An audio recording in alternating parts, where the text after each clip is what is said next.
Manchin leads Republican challengers by double digits in new poll.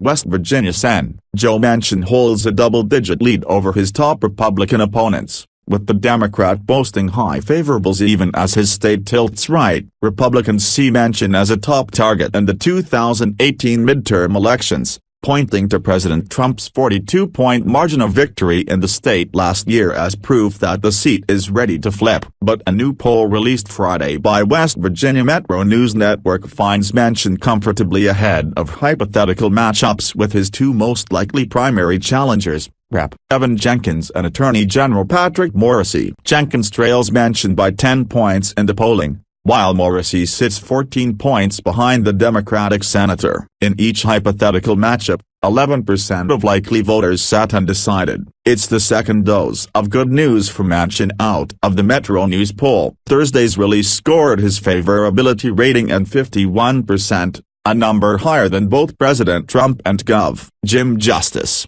who recently switched parties to join the Republicans. Manchin has a primary challenge from environmental activist Paula Jean Swearingen, but he's expected to easily win the primary. In the GOP primary, Jenkins and Morrisey are locked in a brutal primary for the right to take on Manchin. The new polling also helped to reinforce some of the race's key issues. The respondents said that they believe healthcare, natural resource development and construction will spur the most job growth in the state over the next decade. The Republican candidates are already linking Manchin to former President Barack Obama's environmental regulations, which they believe were unfairly burdensome. Manchin has tried to walk a fine line between his party's broader policies and his more moderate views.